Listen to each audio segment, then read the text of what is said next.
Hey everybody, welcome back to Game Day Grace. David Schiele, Cory, Mose. Thank you for joining us wherever you're joining us, whether that is YouTube, Apple Podcasts, Spotify. And if you want to be a bench warmer, sit on this Believers bench with us, go ahead and hit like or subscribe wherever you are. And remember, one share can change a life. So share this if you enjoy these conversations. Sitting on us with the Believers bench today is somebody who has a connection with a previous guest. We had his wife, we had Madison Hock. Well, now we have Mr. Hock. Colton Hock is here, professional baseball pitcher. Whoa. Yes, sir. He helped me move one time. That actually happened. Oh, wow. I didn't know that. Yep. He helped me move out of my apartment in Knoxville. So he's a good friend. And Colton, we are so excited. We're pumped to have you here. How's it going? How's it feeling today? I know World Series is about to start. So just as a baseball fan, how is it right now? You know, I have so many mixed opinions on it with like for good reason with, you know, what team should be there. I think the Mets, with the way that their media gets pressed or the way that their media presses the players and the team, and what Steve Cohen has like so unorthodoxly, maybe that's the word, has done there with spending so much money and saying, I don't care, I'll pay the luxury tax, I'm putting the best product on the field. You know, I think it's interesting. I know some players on their team. It would have been cool to see them. I also have some friends on both sides of the Yankees and the Dodgers, and I'm pumped for them. Like, I can't wait to watch it. How tough is that, though, as you have friends on both sides? It's so funny because I don't want to say that it's not like diehard competition, but to paint a picture, like in college, you know, our coach knew we had players on the other team, and most colleges did this, but it was kind of one of those things. Listen, wait till away from the field, wait till after the weekend to really like kind of talk and catch up with them.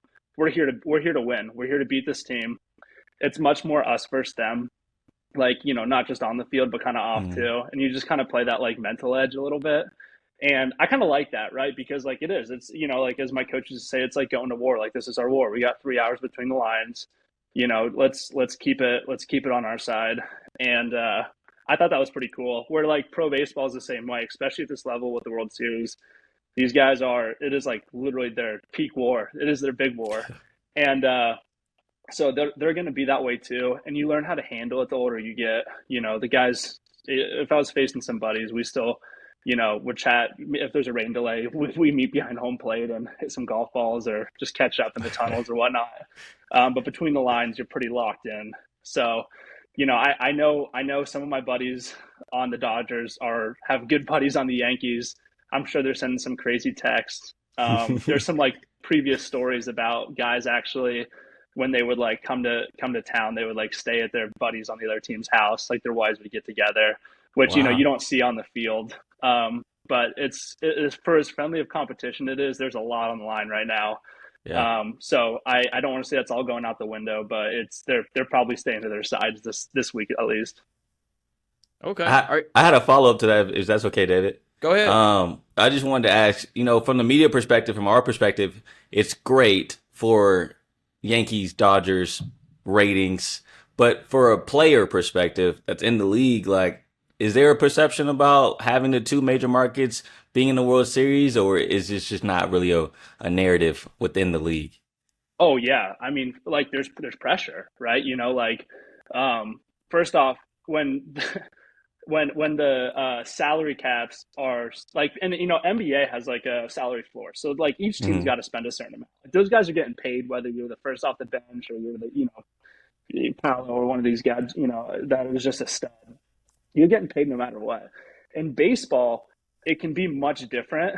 And not that it's all about, you know, money perception, but, you know, like the Marlins and these other teams, they have lower payrolls. Sometimes they're under 25 million. You probably see the tweets that it's like, you know, these 5 teams equals the Dodgers payroll and, or these 3 players or whatever. So with that, there's so much pressure, right? Like pressure on the front office to perform, you know, to make sure that however this money is getting invested into the team, that it's paying off. And so it's pressure on baseball too, because, you know, not to speak less on other teams, but if a small fan base is in the World Series, the viewership is just always way down. It's like a tale as old as time, right? Like you just know that's going to be the case. where you're talking about probably in baseball, with the exception of the Red Sox or St. Louis Cardinals, you're probably talking about the two biggest fan bases. So baseball's fired up about this. The players also understand this because, when someone gets a 10-year contract and they say, hey, you're going to be the face of you're sticking with us until basically you retire. The thought is we're giving this 10-year contract because we want you to win a World Series. So it's not easy getting there, like whatever the odds are, like 6% or 7% of, that you're going to be in the World Series. Only 2 teams make it out of 30. You're probably feeling that pressure. And if guys say they're not, then they got just good stuff going between the ears. But for the most part, like you're thinking about it, like, of course, like, and I think in post game guys are, they really downplay that. But the truth is that like everything's heightened. Everything is heightened right now. Like, you got 7 games max to go get that organization the World Series that they paid you and basically put a lot of investment into you to go do. And there's some guys that like, Bryce Harper was in the World Series. I think he's a guy that he said, I don't care what, I want to give myself the best chance to go win a World Series. That's all he cares about. Money doesn't matter. Whatever else doesn't matter. He's like, I want to win a World Series. So imagine how he feels being as good as he is a couple years ago, being in that World Series, when it's that close. So yeah, it's fun watching that as a fan, like on my side, or if you're another player in the league, it's awesome because what those guys are thinking. You kind of know what they're feeling. When it's 3-2 and the crowd's going wild and they take a timeout, and they need a couple extra seconds in the box, they're doing it to just get their heart rate down, right? So it's like, that's why I love watching playoff baseball. Regular season is like, everyone always asks, are you watching other games? Or I said, man, I'm trying to just watch my own game, and that's even hard sometimes. But you get into playoff baseball and it gets like, man, you like can't take your eyes away. It's like any sport. It means a lot to the players and the fans. Yeah. I remember how difficult it was for Madison to try to get your game up just a few years ago. Like it'd be regular season and we're at a game. I'm like, we're at a high school football game. She's like, Colton's coming to the mound. I was like, dude. Man, like she was the best. I don't like I miss her reports. Like I do. Like especially with the girls now with the twins.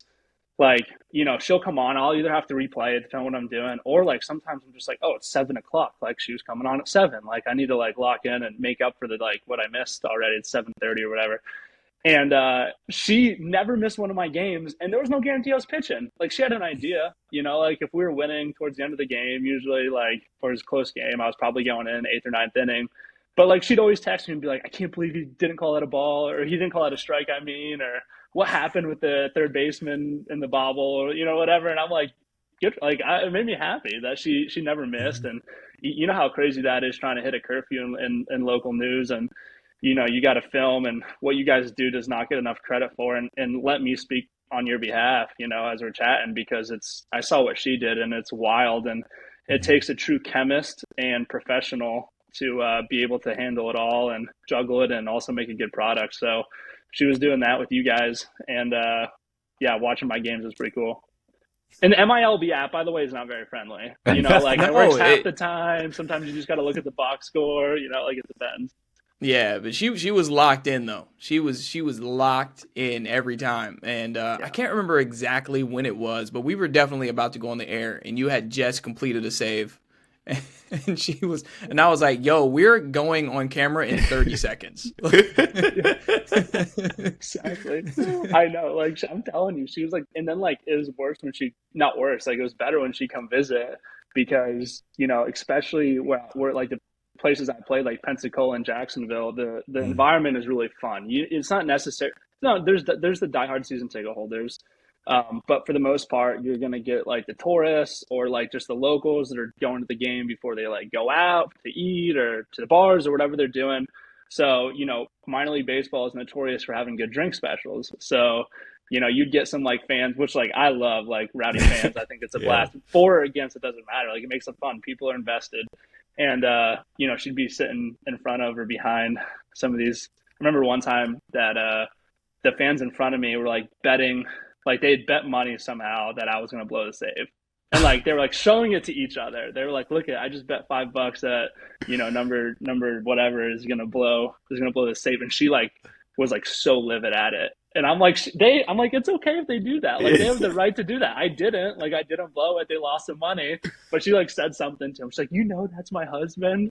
And they like didn't care at all. Like a good fan, like a good fan should. Yeah, So. I was like, she's gonna say something. I knew. Because look, Madison turns this red when she get upset. Oh yeah. No, when you see that, yeah. Good reason. Yeah. Good reason when yeah. Is, that's for sure. I can picture it right now. I was like, oh, I know she was red. Yep, exactly. Yeah, just like when she goes to a 10 a.m. presser in Knoxville and the coach doesn't even show up. So same type of red. Yeah. That happened out there? I don't know, probably. I mean, there will be late sometimes. It wasn't like it was never late. It was never we got stood up in the room. But there would be times where they would definitely take their time. 30 minutes. Yeah, they would definitely take their time. And it's like, yo, I still have to anchor a 5, 6, 10, and 11. Yeah. I lost sleep trying to be at this press conference, because it's so early in the morning. And if you weren't going to show up until 10:30, then why did y'all schedule it for 10? That was kind of the thing. Sarkisian does the same thing. Not gonna lie to you. Anthony did it today. He was about 25 minutes late, and it was just like, well, for what? That's it. And hey, if that's the worst that happens, that's good, right? Because at the end of the day, you guys and you guys are in markets and have been in markets where there's a lot of fan pressure, and which is great, right? That's what makes it a good market, and it's like, and the fact that the coaches always walk out there and address it for good and for better and for worse is like solid. Kind of like what we said before we started up here. To go out there and face that media is probably the toughest thing to do after some hardship. And you don't want to do it also after you win, because you don't want to jinx anything. Like baseball and any sport is pretty superstitious. Not that they're thinking that it's going to mess them, but they don't want to talk too high in their team because they know that there's a couple weeks left. So yeah, I'll take a 25, 30-minute late all day, right? Yeah. And to be honest, it's not enjoyable for us either after seeing a team suffer a really tough loss. Yeah. And it's like, dang, I know that loss hurt. And you got to walk in there.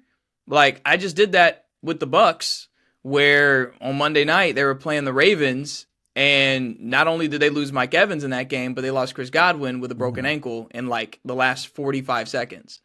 And they lost. And it was like, it wasn't as close as the score indicated. And it's like, I got to walk into the locker room now and ask them about questions that aren't hard. Yeah. And it's like, it's not like I'm asking you a hard question, like, hey, like from your perspective, what went wrong out there? But it's like, I'm having to ask you this question and you're having to answer this question fresh after seeing one of your best friends lose his season. Yeah. And another captain on your team is going to be out for like a few weeks. So it's just like, that's also hard for us. I know Cory just had to do it. Yeah, Texas, Georgia, bro. With Texas and Georgia. So I had to ask Quinn, how'd you feel when you got benched? Like that. I mean, but it's a question that everyone wants to know, right? It's an answer that everyone wants to kind of get. And so like, gotta ask it, but he doesn't want to answer it. And you just lost, and first loss of the year. So David's spot on. Like, it's just a weird environment after a loss, even from our perspective. Yeah. Yeah. Don't you guys respect too, like when you know that is a question that like doesn't want to be answered but needs to be, and then they give a good answer. Like they answered honestly. Like I always thought, and I haven't been put in that situation on that pedestal like you guys have done with the Bucks and with the Longhorns, but I've watched a lot of my friends and like teammates fail at the high level and have to answer that on national or regional media. And it's really tough. And like I've always respected when they sit there like level-headed and they're just honest. And you know how it is. Like you don't want to say it that way, but they've sat there and given an honest answer. I'm like, man, that's maturity. Like that's big time to answer that. It is. Yeah, or you could be like Pete Fairbanks with the Rays, who is super honest and hilarious when he does it. He is hilarious, bro. I remember there was one outing. Things did not go well, so he didn't get the save, and he didn't like the baseballs. And like usually, and as a pitcher, every baseball ain't the same. sometimes you get a baseball and it's like, something's kind of wrong with this one. Mm-hmm. Like, it ain't right. But, okay, it's the one you gave me, so I guess I got to pitch. So he didn't like the baseballs.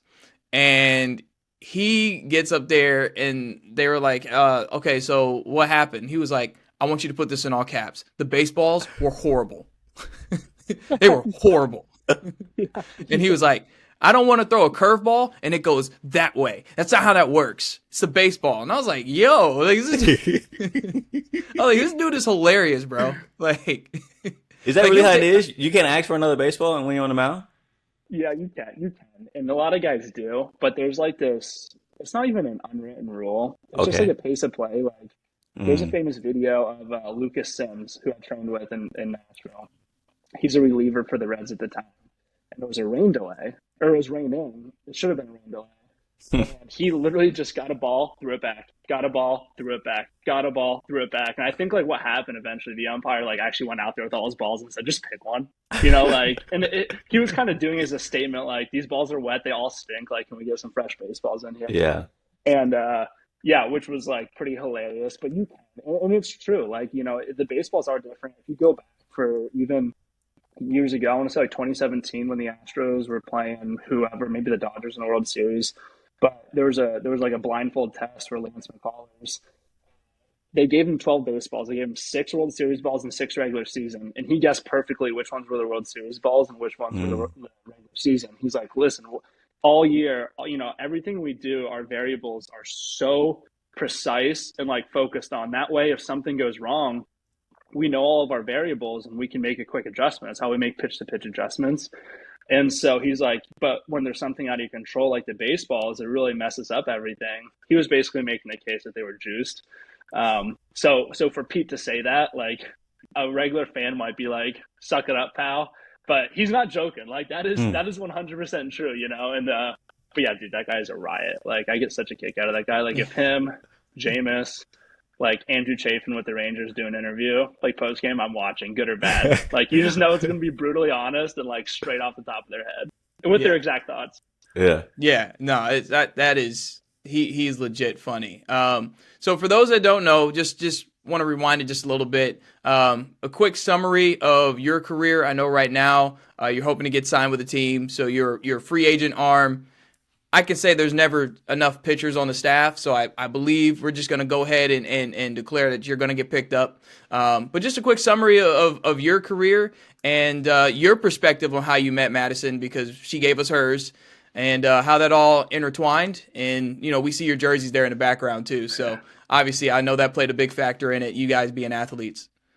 Yeah, definitely. Well, yeah, that sounds great. And like, if you haven't yet, go back and watch her interview on this, because her chat, it was really good, and she speaks so well, and she's so honest too, so super good. So I grew up in Pennsylvania, small town, couple thousand people. My town was actually like 800.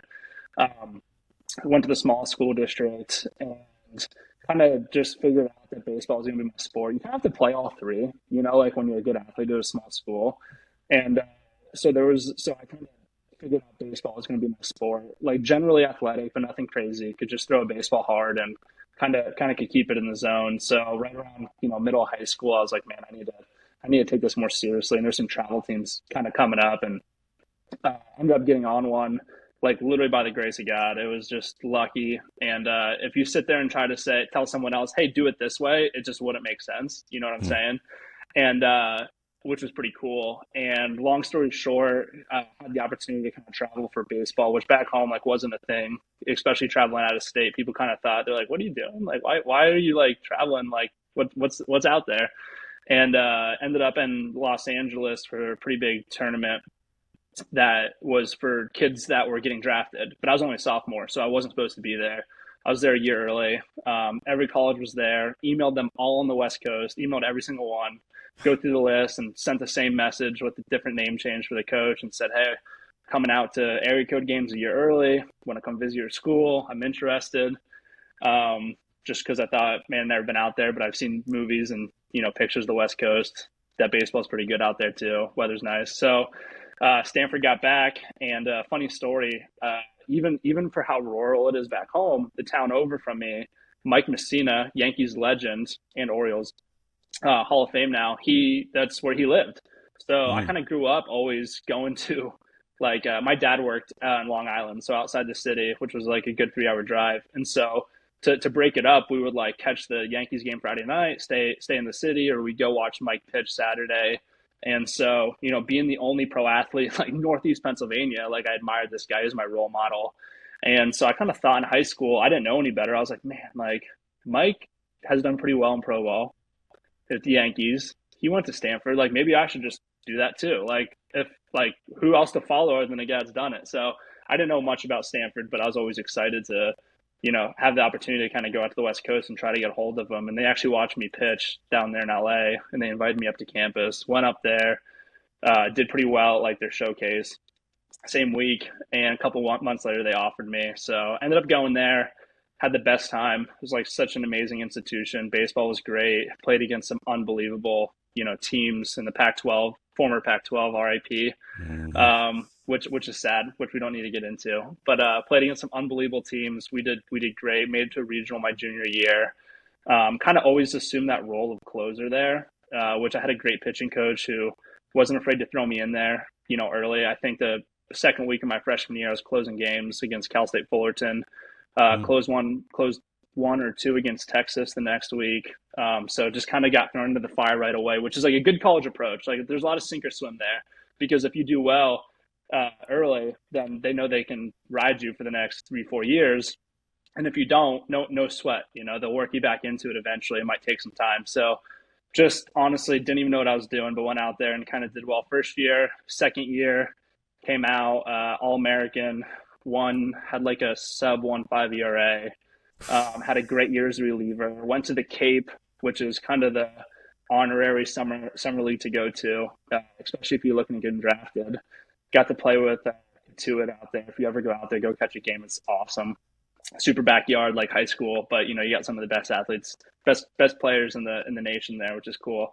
And did really well. They started me, which really helped my draft stock. Our team was so bad. The coach was like, "Who are the two oldest guys on the team? You and my buddy." He's like, "You guys are starting." Like, I don't know what else to do.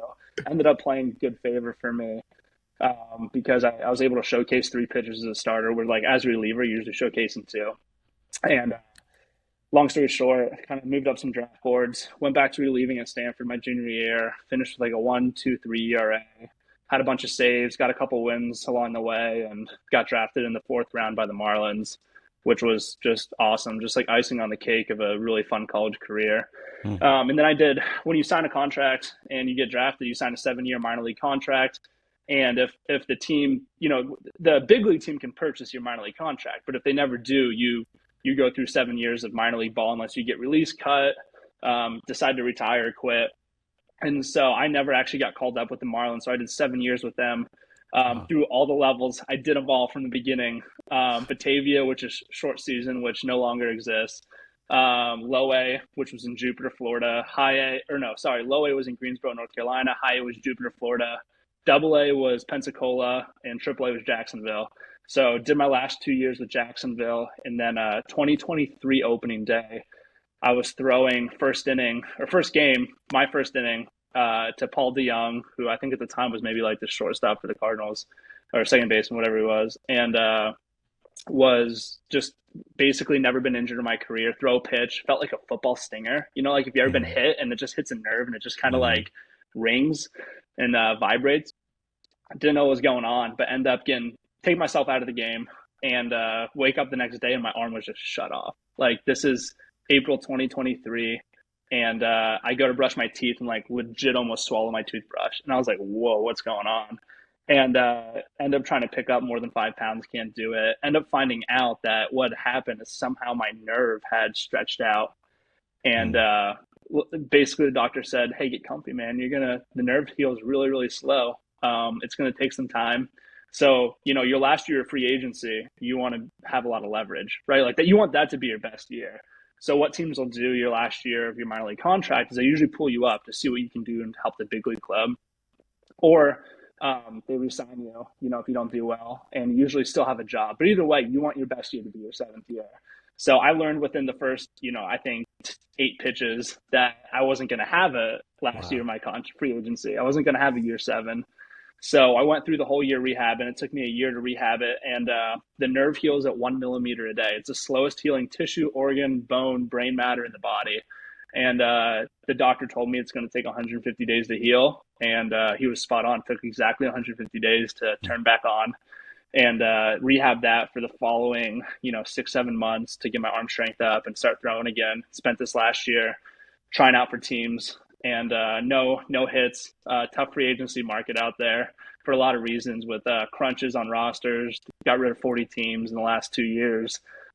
So hopefully it's corrected, and I'm, like you said, fully planning on this year being on a spring training roster and getting, letting Maddie and the girls see me in a uniform and get that cool picture. Yeah, man, that'd be cool, dude. That would be cool. I'm glad you brought that up. I'm glad you brought the girls up, because it was during that time your arm shut off, but then you found out you're gonna be a dad.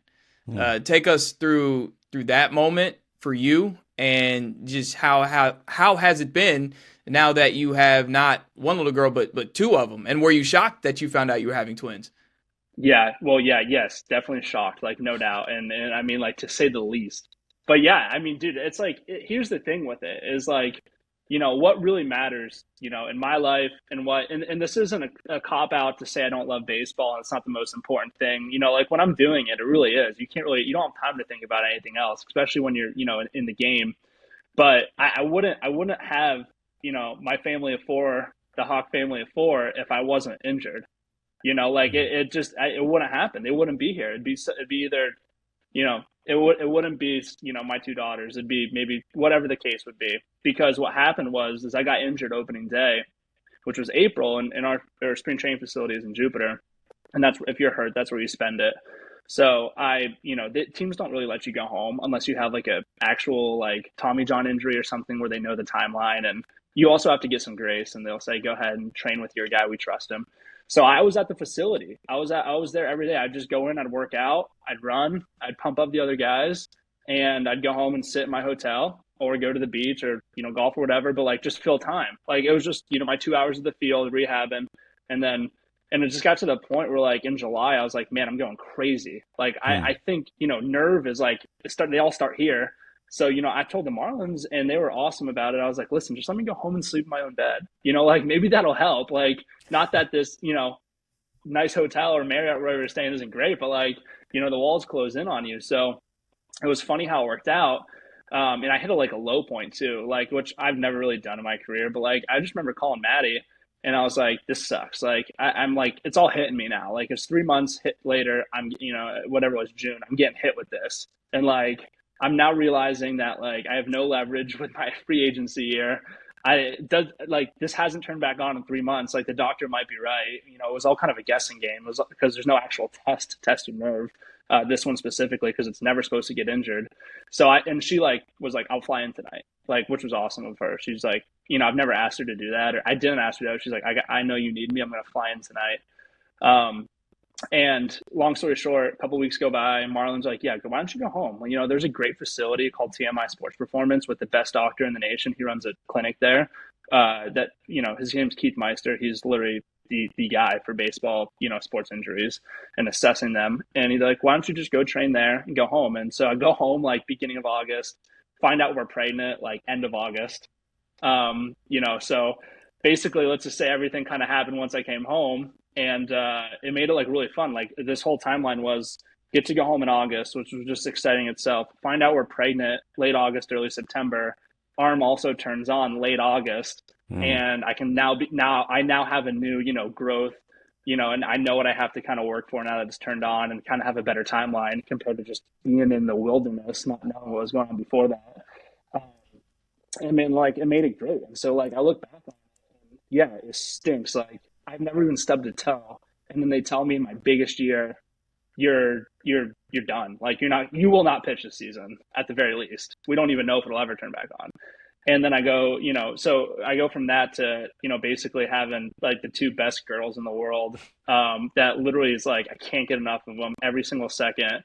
Nothing compares. And it's like, it sounds like a trade-off, but like, things happen for a reason. And that, there's so many cliches around it. Oh, things happen for a reason. It's like, well, they do. Like, it's a cliche because it's true. Like, you know what I'm saying? Like people say like cliche stuff because like it is true. It's been said a million times because that's what happens. And like there was a bigger plan. And even though, you know, we're going through the day to day and I was bummed out about baseball, it doesn't amount to kind of the feeling that I have now on the post side of it, even without a job, trying to get picked up through all the crazy free agency. It just puts a lot in perspective.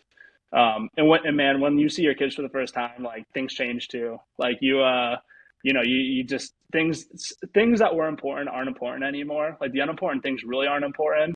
And the things you need to focus on, you know, kind of as like the provider, you know, as the man of the house and knowing what's gonna, you know, what you're gonna have to do, just comes at the forefront. So, you know, it's really like giving me a good perspective and clear head on like my path moving forward. We're like, you know, maybe without the girls, without Maddie, man, I'm just like lost, right? Like I'm just going through the motions, or like I'm just going down the wrong paths, you know, trying to cope, compensate, or just, you know, so locked in on baseball that like everything else in my life is, you know, kind of going down. And that happens, right? So like I just think that like it's so funny. It's not like this. It's just like all over the place. But the point that I'm at right now is a good one, and I'm lucky to have the support of Maddie and to, you know, still pursue baseball, you know, and then also to see my girls there and just know that like, man, if I could just get one photo in a spring training uniform with like me and them, I'm like, man, that's hanging at the top. That's like hanging up here. You know, that's like forever at the top of the mantle till it's not. And it's been fun. And there's also an old joke, by the way, in baseball. Like when you become a dad, everyone's like, oh man, congrats. Like, you know, the best part is you got dad strength. Like you're going to get plus 2 miles per hour. You know, like for hitters, they're like, man, your home run numbers are going up. Like, cause like everyone in baseball believes dad strength is a real thing. And, let's just say it's not like, and I haven't seen any jumps in my velo, but like I think it's coming. Like, well, hopefully when it matters, it's there. Just wait on it. Just wait on Yeah, it. just wait. I'm like, Just wait. looking at the numbers, I'm like, that's not there yet. It's coming. Was there anything in that time though, in that early August, that you feel like God was trying to teach you in something? Yeah, I mean, great question, and the answer is 100% yes. I got like I'd love to tell you guys this crazy story because I've already kind of alluded to it a little bit. But you know, the back story is what I just told you, where like keep in mind my whole sports career, 3 sports through high school, I had never stubbed a toe, never missed a practice, and I go from, you know, exactly what I explained a few minutes ago to just questioning everything, right? To the point that I just like, you know, was in Costco parking lot and called Maddie and was like, this is terrible. Like it's all hitting me at once. She could hear it in my voice and said, I'm coming. So the funny part about that is it was already the afternoon. She booked a flight in that night and got in like midnight or 1 o'clock, super early to Palm Beach. And like to the point, I just remember I picked her up. She was there. It's great to see her. And we just went to bed. And, you know, whatever our plan was the next day, or I don't even know how long she was staying. I think it was like for one day. And she wakes up and keep in mind, by the way, like I know at this point, like I'm like praying to God on my hands and knees. Like I can hear his voice. He's telling me to fight. Like I can hear him saying, fight, like fight. I got this, fight. But even hearing that voice, like it was like a half belief, right? Because I was like, man, like, is that God's voice? Like, why is that word sticking out? I would never say that word like in this context, but like here I'm hearing it. And like I believed it, but like anything, man, it's like I didn't want to fully be convicted in it. That's what I was hearing, but I was fighting. And like at the end of the day, I always was thinking about that. But anyways, we get in there, go to bed. Maddie wakes up crying at like 5 a.m., which she never does, by the way. So she's like waking me up. She's like, Colt, you got to wake up. You got to wake up. And I was like, what? Like, what's wrong? Like, what is wrong? And she's like, nothing. Like, I just talked to God. Like, she's like, I have no clue. I don't even know if I believe in this. Like, she believes in God, but she's like, and she has great faith. But she's like, I don't even know if I believe in what I just like saw and heard. And I was like, well, tell me about it. Like, what do you mean? She goes, well, I was laying right here in bed, just like we are. And like, God woke me up and he's like sitting on the end of his bed, but like, I can't really see him, but like, I know he's there. I don't even know what I'm looking at, but I know it's God. There's no question. And he's just looking at you and he's looking at me and he's like, hey, just do me a favor. Just tell him everything is going to be okay. Like, I got you. You know, this is not the hardest thing you guys are going to go through. And he then told her, which is so funny. And he said, I want you to read Moses entering the promised land, Genesis and Moses entering the promised land. And which I think is just so funny because but like, I couldn't sit there even when she mentioned that and be like, okay, what happened specifically about this, you know? And he just said, and she's like, he's kind of like, laughing in a way. He's like, it's going to be okay. It's not the hardest thing you guys are going to go through. And so I'm like, write this down, write this down right away. And we can't forget this. And, we're like, do dreams, like, does God, yeah, he speaks to us in dreams, but like, is that a thing? And, keep in mind, she's like, I can't, like, this is so vivid. Like, this wasn't a dream. And the funny part about that is, that was like end of July, sometime in July. I go home in August. We find out we're pregnant. A couple months later, we find out we're pregnant with twins. And, his, I don't even want to say prophecy, but his words, to Maddie, one, were comforting. I think how he used her as my wife was incredible. Yeah. Like just how he spoke through her to talk to me, which is exactly what happened, was just so clear and so beautiful. And I mean, I just rode that man like I was riding a stallion, like every day after that. And that was like the no question, like had I been hearing fight? Yeah, like he's like, man, if you're not going to listen, I'm just going to go straight to your wife and tell her, And it was just funny. Yeah. But anyways, yeah, we find out we're having twins, and I still don't want to say that's the hardest thing we've gone through, because it certainly hasn't been hard, so to speak. We have like 2 healthy twins. They're amazing. They smile. They're just happy. They're healthy. But I mean, it's been hard, I guess, in the context of, just the day to day and, what it takes to raise newborns. But I just thought that was amazing, and went back, and even over time I was injured, read Genesis again and read Moses entering the promised land, which is just, well, Moses didn't enter the promised land. He took him to the promised land. But there's so many little things there that I think, that just parallel my career, where I was at before, the person I was. So many stories within that about faith and just trusting God. And even with God being there in front of them, they still chose not to trust. And the ones that did, it was very clear that they were favored in a way. And I just, thought that was so great how God kind of talked through Maddie that way, and was able to. And here I am, present day, almost 2 years. Almost 2 years, a year and a half past that. And I still think about it, obviously, every single day. But I still find myself in a situation where I know what he told Maddie. I know what I read. And I still, lack the motivation to sometimes, go work out or go train. It gets repetitive, as you can imagine, after, more than 12, 15 years of playing, doing the same motion. Baseball is very isolated, singular motion, pitching especially. And I just think about that, and I'm like, man, like if I don't believe in myself, or I don't trust myself, I'm the only one. Like God literally has shown me that he believes in me, and he's got a plan, and I got to trust that. Like if I can't, I'm the only one not trusting myself. Like I know God trusts me. I know he's giving me trust, and telling me that he's got a plan. And I just always think that, and that kind of always trumps that, even when I have that thought. That's a crazy story. It's a crazy man. Story. Like that's it, dude. And that's it. And I've told it to some of my buddies that are like some of the most amazing believers, and they're like, I don't know, man. I'm like, dude, either do I. I don't know either. Like I'm just telling you, like my wife's not crazy. She's like the most like sane person I know. It's like, thank God for her, right? Like that she has that, because she's corrected me a lot of times, kept me on the straight and narrow. So I'm like, that's what I'm saying. Like, you need to know Maddie to know that, like, she's not going to sit here and just have a crazy dream and wake up telling me about it. You know what I'm saying? So, and that's what I love about like God's mystery, right? Like that is like, I don't even want to get into all the specifics, but God's mysterious. Read the Bible, open the Bible anywhere and read it. And if you're not thinking, man, what in the world? Like, how did that happen? How did he do that? He's like full of mystery. That's the beauty of him. Like, we hate mystery. Like, especially here, we hate stuff that's out of routine.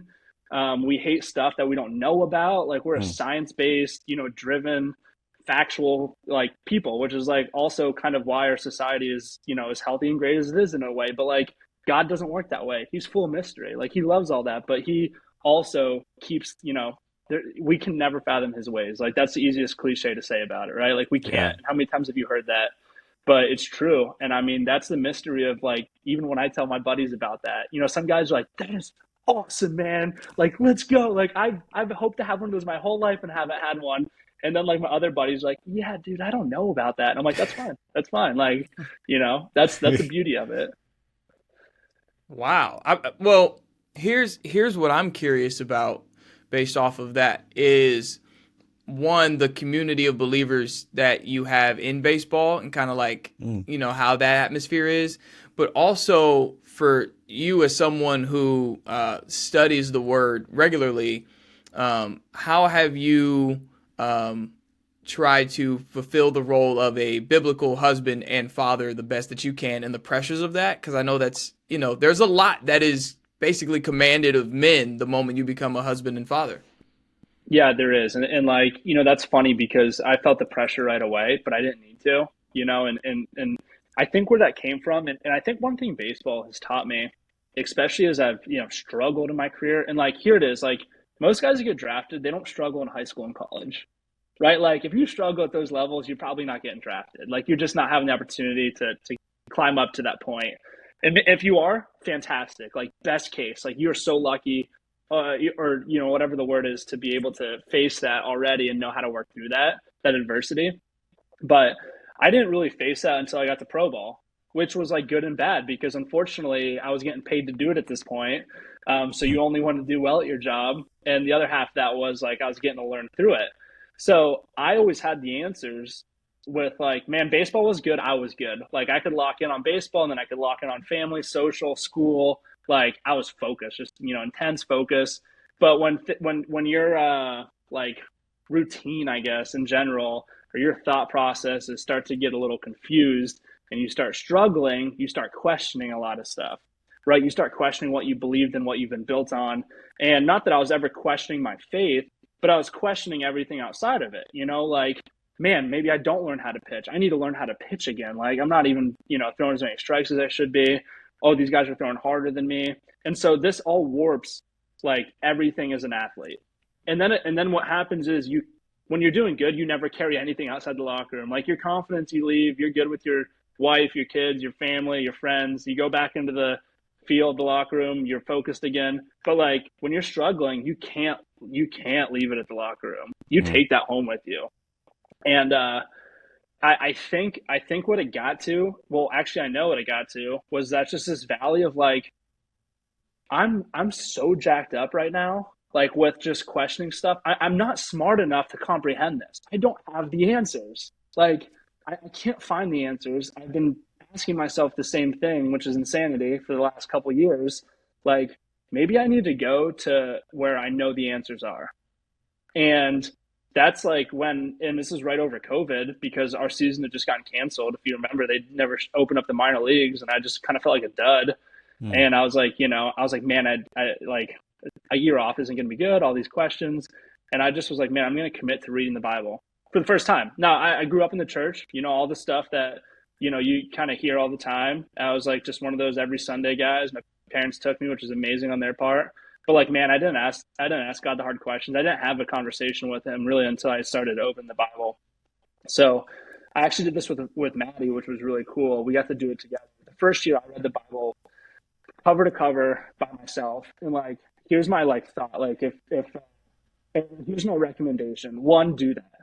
Because it was the best thing that's ever happened to my relationship with God, with Jesus, and my faith. Because so much you can study a whole verse for a whole entire lifetime and never really uncover what it truly means. And you can sit there and change. Now you read the full Bible, and man, you're just like, what did I just read? Like I now understand the story beginning to end. I understand the absolute level of how profound this is, but like I got a lot of questions. And so the second year I read it, because it takes a while, it takes a whole year. And even a year, you're reading like 30 minutes a day. It's a big book, man. Yeah. And the second year, Maddie's like, I want to do this with you. Let's get on a Bible plan. And like, she's not a reader, so it's just kind of cool. We stuck with it. And when you read it a second time, it's like reading anything a second time. Like you got the big picture down, and now you get to focus in on the details and kind of understand it on a deeper level. And so Maddie was asking me her first year of reading it questions like, why did God kill 30,000 people in the Old Testament? And I had already like asked those answers to my buddies, to people that I knew were also on the same track as me that could help me answer that, mentors. And I got to clarify that to Maddie, one of many questions. And we got to talk that through, which once again helped me out, because not only did I have it up here, I was able to communicate it, which, in a way is what God was allowing me to do with even her. And she was able to ask really good, hard questions that I was able to say, I don't honestly know. Let's just go back and read it together. And what you find out is that you put everything in the Bible you put in your own life, right? Like, oh yeah, this compares to this, or this is dramatic, but like, I can see how this, and it's like that in a way is like what the beautiful story is. Like, it's not about us. It's about what God did in bringing Jesus into our lives and saving us at the very, very least. That's exactly what it's about. And, taking on that burden for us.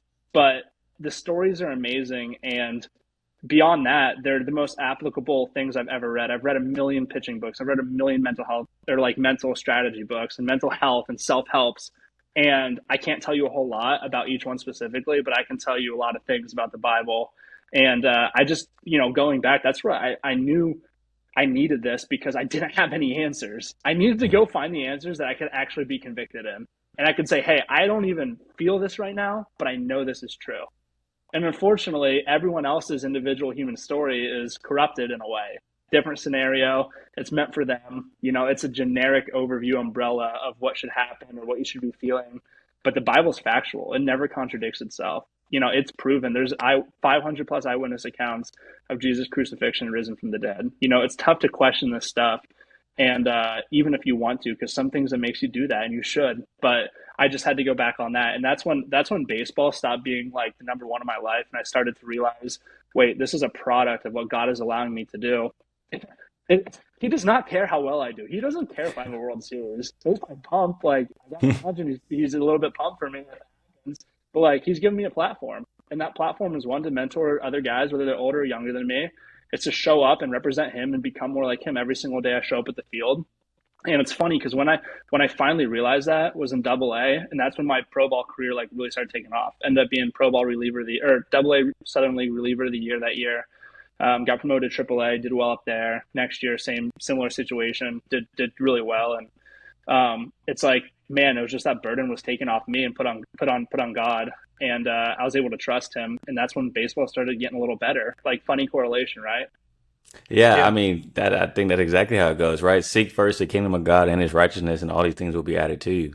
Matthew 6. And so, Right. I just wanted to dive into the clubhouse a little bit because you just spoke about it. How was it trying to have those conversations or having conversations? Not trying to. Sometimes it just comes up, right? Conversation about Yeah. God. So, how was those conversations in the clubhouse throughout your time in the league? Yeah, great question. And like, this is where like we grow as men and believers. Like, first off, these are my brothers in the clubhouse. These are the people I surround myself with. And baseball players are two things. One, they're very broken. Two, there's a lot of believers. And Mm, sometimes both categories, right? Like, they Venn diagram, they line up right in the middle. So and I don't know if that's a baseball thing or what. Like, I really believe all sports. And if you guys know what sports spectrum is, I think they really highlight a good job of yeah. like athletes sharing their faith. When I get surprised sometimes, like sometimes I hear you guys talk about God so in depth, and I'm like, wow, I would have never guessed he was a believer. But like, man, they like, the fact that like they publicly profess their faith is amazing. But the pro ball locker room is such a cool place where there's so many believers on every team I've been on. There's been at least a handful where we can get together once a week, which is super common and kind of expected on each team. There's always a chaplain, we call them. There's always usually a leader on the team that's rounding up guys saying, hey, listen, I'm starting to study.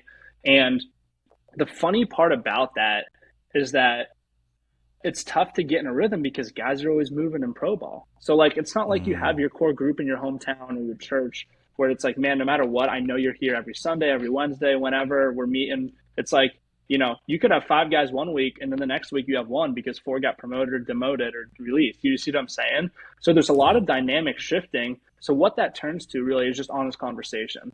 We'll study scripture, we'll study a passage, and then we just have honest conversation about it. So I'll tell you guys a really cool story. I got sent back to Double-A my 6th year, which like I said, I just come off Double-A reliever of the year. I had a great stint in Triple-A. Like, you work up, you don't work up to go work back down a little bit. Like, and so I was bummed. I was mad. I was questioning it. Like, in a way, I was like, man, even if I didn't do that well, which I did, like, I still shouldn't go down. Like, I'm supposed to keep getting promoted. And I called up one of my buddies. His name's Luke Hochaver. He's actually a World Series champion, played 9 years with the Royals. Just a man. I met him in Knoxville. He is you know him, David. He is a great dude. And ended up befriending him over COVID and just hung on every word and everything this guy did. And just such a role model of Christ and a guy that's always becoming more like Jesus. But I called him up and I'm like, yeah, man, I'm a freaking double A again. And I'm like, I'm ticked about it, you know, like I don't understand it. Like it makes no sense. Like the Marlins stink and blah blah blah. I'm just, you know, like defending me, and he's like, man, he's like, you know what? Like I don't think it's about you, dude. He like just being honest. He wasn't like saying that in my face. Like I don't think it's about you, man. I think there's people that need help there, and I think you're supposed to do it. And like up to this point, like I always was at study, but I was never leading it. Like I was always just kind of like there and like. You know, I never missed one, but like I wasn't like taking control of like other guys, you know, faith journeys and introductions to Christ. And I was like, yeah, you know what? If I don't believe that, then I'm going to be miserable here. So I at least got to believe that, right? So every Sunday we have a chaplain come and he meets with the home and away team. And it's kind of a big deal. You go. It's like your mini church. Like you can't make church because you have Sunday matinees. So you go to chapel for 20 minutes. You know, you say a prayer and it's kind of routine. You get out of there. And that's kind of the setup of it, right? And it's great. They do such a good job with it, but it's tough because it's right before game time. Like it's an hour before. You're kind of locking in, but you're also like, man, I need to be here. So I remember in Double A, I'd already been there the year before. I knew the chaplain, David. He was an amazing guy, amazing teacher, and the way he loved us. And anyways, dude, I'm living off this conversation I had with Luke. And for the first 6 to 8 weeks of chapel, I'm the only guy going. Wow. One guy, which by the way, keep in mind, there's usually like 10 or 15 on a team, like half the team. It's pretty large. And even guys that don't know they're going. So I'm going around the locker room. Hey guys, chapel, why don't you, it's right out here. Let's just go. We'll meet for 10 minutes, like whatever you got. And like, dude, no one shows up for like the first 8 weeks. And I'm like, that's a long time, bro. That's a long time, man. And like, 8 weeks is a long time. Questioning a lot, like, you know, 8 weeks of just going saying, David, I'm the only guy, man. I went in the locker room. No one wants to come. Well, for better or for worse, dude, like week 9 rolls around and like 2 guys that got called up that are like good, you know, strong believers. And they're like, I'm going to tag along. And then a couple guys got in some hitting slumps. And so they're like, man, I need to go. Like, I don't know what's going on, but like, I need to go like pray. Like, you know, what a crazy way that God brings people to him, right? Like, like it's, you're like, man, you shouldn't be going if that's why. But like, dude, that's how he brings them. Like, it doesn't have to be on the right track. Like, literally one guy that was like brought his bat and he's like, man, I don't know, but like, I think if we pray over me, like I'll get out of the slump. And we're like, yeah, heck yeah, man, let's pray you out of the slump, you know? But anyways, so like week 9, week 10, week 11, like 2 more guys come. 2 more guys. Before you know it, we have like 13 guys over the course of the next like 3 weeks coming to chapel and like hanging on it, man. Like they love it. They are like learning in like this 20 to 30 minute spans. We start opening it up to like 30, 40 minutes. It just opens up into questions, you know? And I guess because I'd kind of taken charge like of getting guys there at first, they kind of looked at me as like this leader, like, right? Like the leader of chapel basically. And, I'd have guys come meet me in the lobby, and this is like June at this point. I'd have guys come in the morning, meet me in the lobby because I'd go down there and read my Bible, just because it was a quiet place. They'd come down and be like, Hawk, like, how would God let me strike out in that big a position? Like, if he's a good God, how does that happen? And I'm like, man, that's such an awesome question. You know, like Bubba, I remember my buddy asking me this exact question, and you know, and we sat there and talked about it, and he wrestled with it, you know, whether he liked the answer or not. But what happened is by June, man, it was so crazy because guys were like, rain delays were happening. Guys were like coming up to me, like, yo, can we go in the back room and like, you got a passage for us we can look at?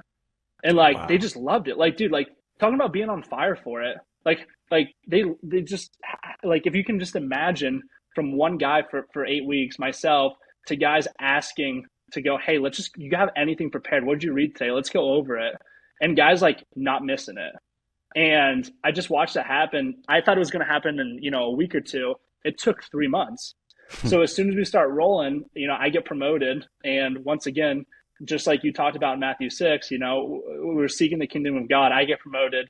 and everything's great on the baseball front. But now in AA, we got a group of believers. Now in AAA, we have I'm joining up with an even stronger group of believers. They had a good crew up there that was meeting regularly and diving in deep and asking these tough questions. And, for men, we're so vulnerable, man. Like, but you never show it, right? Like, there's so much vulnerability there because you mentioned it, David. Dude, like, I got a family now. Like, man, like, I don't have all the answers, but like, I want to act like I do. Imagine how that is in the clubhouse, in the locker room. This guy got paid this. This guy's doing this well, and you're doing this bad. Vice versa. Like, you keep your cards close to your chest, like that. You kind of have to. Like, you have to almost fake it till you make it in a way, right? But when you start letting a group of guys ask the right questions and get vulnerable for God and really want to know what his love is about and what he stands for and how he can help you play baseball and become a better man, and you feel convicted in the things that you shouldn't be doing and should be doing, like, that's what actually carries a team, man. And like, I'm not saying that just off personal experience. I got a lot of buddies in the game, and I know in pro ball, and I can list some of the locker rooms, they're the best teams out there. I promise you, almost every time you watch a good team, they got a strong, close, faith-based, faith-driven, lovers of Jesus team. And I realized that after in my own life, and then watching these other teams and going to these conferences and seeing how many guys were showing up from the best teams, when the Cardinals, the Rays, the Yankees, the Dodgers, and seeing this happen in the Braves, it was obvious. So, once again, correlation, I don't know, ask God. I don't know, ask God. Mic drop. I don't know. I just got and just walked off. Oh man, that's great, dude. That's awesome, bro. Yeah. Oh my goodness. Nah, that was so good, man. Well, look, dude, we've already taken up an hour of your time. We try to keep these things like an hour or less. So I do want to end it with whatever you've got going on right now, training wise. How is that going for you right now, and just physically, how's the arm, and what are you looking forward to when it comes to baseball season coming back around? Yeah, great question. So I did this whole past year rehab training, throwing for teams, and it was exhausting. I mean, it was great. And like, when you get in there, man, there's nothing better, right? Like, I'm playing a sport that kids play, that I played since I was 7. Like, it's pretty awesome. In the past, it was getting paid to do it, and it was fun. And like, when I get in there, it's a blast, but it's exhausting throwing for teams and not hearing anything. Especially in this past year, if anyone listening was a free agent or knows one, they probably heard the similar story. It was exhausting. So right now, I'm just, I went through a back and forth of, do I want to keep trying and keep trying to make a team? Do I want to move on? And after a lot of conversations with my wife and just hearing from people in baseball, and family, the overall consensus is, man, it's 4 more months to go try to get picked up for a team. You left on such a high note. Go get picked up and see what happens. Obviously you're going to put in the work. And so right now I'm just starting to do that again, starting to throw, and, kind of hoping, really, really praying and hoping that, someone takes notice, and it might take some shamelessness out of myself to go through, in front of some people and probably annoy some people, but that's part of the game, no matter what sport you're in. Top of mind is kind of where you want to be. So whatever that takes. So my focus there in the next couple months is, by January, February, to get in front of some teams and then let them make a decision about me, look back on the past, look at the makeup, the character, and just, hope that there's a spot out there, 100-something minor league players, including the big league team. If there's a spot there for me on one of those teams. So that's the focus. And, it's kind of going all in at that point for the next few months and believing what God told me. Absolutely. Fight. Yeah. Keep fighting, right? Mm-hmm. That was That's the right, word. baby. That's it. Keep fighting. So yeah, that's it. Let him take control of it. And yeah, it's fun. I mean, the best part is it takes the pressure off each day and just makes it fun at that point. You know how it is. Like, if anyone tried doing what you guys do on day one, I mean, if they got thrown to the wolves, they're going to be thrown to the wolves. They're going to get picked apart. Yeah. But the more reps you do, the more you get under your belt. You walk in there and it's kind of like the back of your hand, right? Like, you can get it done. And at that point, it's just staying motivated to do it every single day. And so kind of that's where I'm at. So I'm like, man, where can I grow in this game? Like, where can I grow? Where can I add a sweeper, that these teams are loving and these other pitches. So that's kind of the fun growth that's happening right now. And if I get picked up, great. That's just the icing on the cake. But at the end of the day, it's fun doing it, and I support everybody. That's good, man. Well, you know what? If it's the Lord's will, then we declare that it will be so. You will be on a team, just like we said in the beginning, man. We will see you in a jersey. Your girls will see you in a jersey. And go ahead and just send me one. I'll hang it up in the man cave once you get All right, signed, deal. bro. Yeah, man. All Yeah, right, yeah. I'll hang it up. I'll hang it up up. right next to this one or this one. I got the wrong hand. I'll hang it up next to that one. I'll swipe that from the clubhouse for sure. Yeah, Yeah, let's do man. it again, boys. That was fun. Appreciate you having me. Oh, we will definitely have you back. We will most definitely have you Mhm. back, dude. We really appreciate it. And we appreciate everybody for listening, wherever you were listening, YouTube, Spotify, or Apple Podcasts. Again, if you like the conversation and you want to be a bench warmer and sit on the bench with us, go ahead, hit subscribe or the follow button and share this with somebody because one share can change a life. Colton, thank you so much, man. We love you, dude. You're a friend of the show, and we will have you back. But until then, when we join you again right here on Game Day Grace, everybody be easy and be blessed.